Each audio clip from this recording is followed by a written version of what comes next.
আসসালামু আলাইকুম রাহমাতুল্লাহি ওয়া বারাকাতুহু। সুপ্রিয় সম্মানিত দর্শক ও শ্রোতা, আশা করি মহান রব্বুল আলামিনের দয়ায় আপনারা সকলেই ভালো আছেন। সুপ্রিয় সম্মানিত দর্শক ও শ্রোতা, আজকে হযরত আব্দুল্লাহ ইবনে আব্বাস রাদিয়াল্লাহু তাআলা আনহু থেকে একটি ঘটনা বর্ণনা করব। ঘটনার শিরোনাম হচ্ছে নবীর প্রেমে পাগল মন। সুপ্রিয় সম্মানিত দর্শক ও শ্রোতা, আপনাদের নিকট অনুরোধ থাকবে ঘটনাটি শেষ পর্যন্ত শোনার।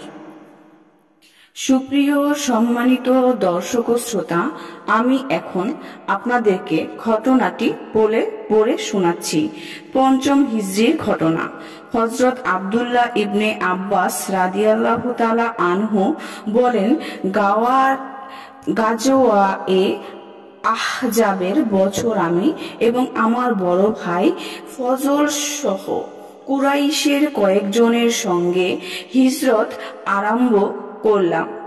লক্ষ্য আল্লাহর রাসূলের সাক্ষাৎ।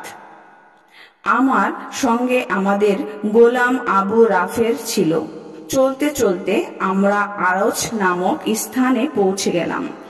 এখানে এসেই গন্ডগোল লেগে গেল। কখন আল্লাহর রাসূলকে দেখব এই অস্থিরতায়।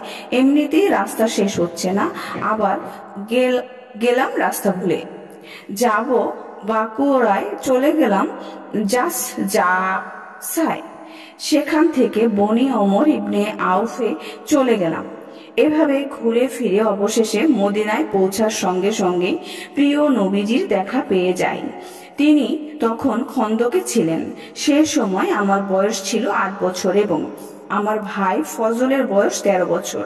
আমাদের নবীজি সাল্লাল্লাহু আলাইহি ওয়াসাল্লামের নাম মুহাম্মদ। আল্লাহ পাক তার এই নাম রেখেছেন। তার প্রশংসার পাত্র আসলেই আল্লাহ রাসূল সাল্লাল্লাহু আলাইহি ওয়াসাল্লাম প্রশংসার পাত্র। সবাই তার প্রশংসায় পঞ্চমুখ। মানুষ তো আগেই গাছপালা, তরুলতা, এমনকি যারা আল্লাহর উপর ঈমান আনেনি তারাও আল্লাহর রাসূলের প্রশংসা করত।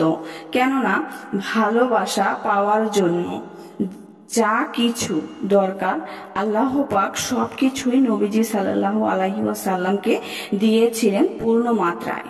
রূপ লাবণ্য, গুণ গরিমা, মেধা, তীক্ষ্ণতা, প্রজ্ঞা এবং সবকিছুর মূলমন্ত্র তাকওয়া, কোনো কিছুরই আল্লাহর রাসূলের মাঝে কমতি ছিল না।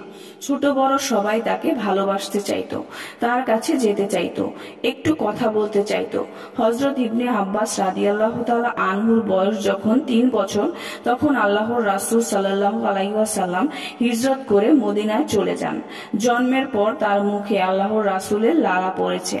আল্লাহর রাসূল সাল্লাল্লাহু আলাইহি ওয়াসাল্লাম তার জন্য দোয়া করেছেন, কিন্তু এখন তাকে দেখতে পান না। সবার মুখে শুনেন তার প্রশংসা। শুনতে শুনতে অবুঝ মনেও তার ভালোবাসা জমে যায়। ব্যাকুল হয়ে ওঠেন তাকে দেখতে, তার সান্নিধ্য পেতে, দোয়া পেতে, তার কাছ থেকে ইলম শিখতে। অবশেষে আল্লাহ পাকের রহমতে দুয়ার খুললেন, তাকে রহমতের আলেমের কুলে পৌঁছে দেন। সুপ্রিয় সম্মানিত দর্শক ও শ্রোতা, আজকের ঘটনাটি এই পর্যন্তই। ঘটনাটি যদি ভালো লেগে থাকে অবশ্যই চ্যানেলটি সাবস্ক্রাইব করবেন, লাইক করবেন, কমেন্ট করবেন এবং বেশি বেশি শেয়ার করে দিবেন। সবাই ভালো থাকবেন। আল্লাহ হাফেজ।